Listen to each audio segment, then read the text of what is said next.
വിഷമിക്കണ്ട മക്കളെ. നിങ്ങളെത്തിയോ? പിള്ളേരെ എന്താ കൊണ്ടുവന്നത്? അങ്ങനെ ചോദിക്കാ ചച്ചാ. അച്ഛാ, ഞങ്ങളുടെ ഓഫീസിലെ ഹസ്ബൻഡ് ആൻഡ് വൈഫിന് വേണ്ടി മാത്രമുള്ള പാർട്ടിയാ. അവിടെ പിള്ളേർക്ക് പ്രവേശനമില്ല. ഇല്ലെങ്കിൽ ഞങ്ങൾ അവരെ കൊണ്ടുപോകില്ലേ? പ്രവേശനം ഉണ്ടെന്ന് പറഞ്ഞാലും ഞങ്ങൾ ആരെയും കൊണ്ടുപോകത്തില്ല. കൊണ്ടുപോകാൻ പറ്റുമെങ്കിൽ കൊണ്ടുപോകത്തില്ലായിരുന്നോ? കൊണ്ടുപോയത് തന്നെ. മക്കൾ വിഷമിക്കണ്ട. നമുക്ക് എല്ലാവർക്കും കൂടെ ഒരു ഔട്ടിങ് പോയാലോ? സിനിമ, മാള്, ബീച്ച്, നമുക്ക് അടിച്ചു പൊളിക്കാം. ഇതാടി. മതി മതി മതി. എങ്കിൽ ഇവരെങ്ങോട്ടാന്ന് വെച്ചാ പൊക്കോട്ടെ, നമുക്ക് പോവാ.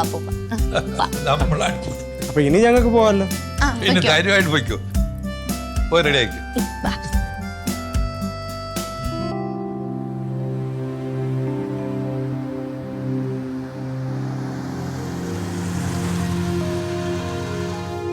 ഇറങ്ങിക്കോ. വിഷ്ണു, ഞാൻ ഓഫീസിന്റെ ഏതെങ്കിലും ഒരു മൂലയ്ക്ക് ഇരുന്നോളാം. ഞാൻ ഉത്സവത്തിനൊന്നും അല്ല പോണത്. ഇതുപോലെ കെട്ടി ഒഴുങ്ങി എഴുന്നള്ളിപ്പ് പോകുമ്പോലെ പോവാൻ.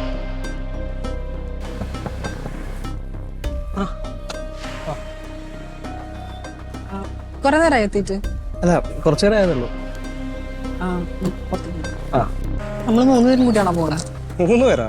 നമ്മൾ 2 പേരെ പോണുള്ളൂ. അവൾ ഇതുവരെ ഉള്ളൂ. എന്നാ പിന്നെ നിങ്ങൾക്ക് എന്നെ വിളിക്കാതിരുന്നൂടായിരുന്നോ? അതെങ്ങനെ? കൊച്ചുങ്ങളാരോ രാവിലെ ഓഫീസിലുള്ള ഏതൊരു ഒരുത്തന്റെ സ്റ്റാറ്റസ് കണ്ടു.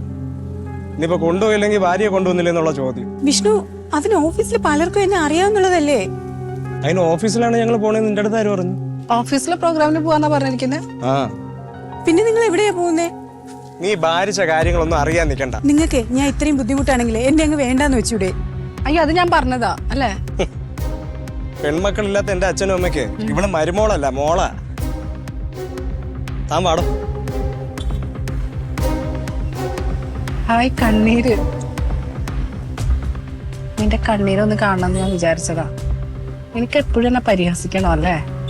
അതെ, നിന്റെ ഭർത്താവിനും കൊണ്ട് ഞാൻ പോവാൻ പോവാ. നിന്നവിടെ കരയും കേട്ടാ. മാറിക്കും.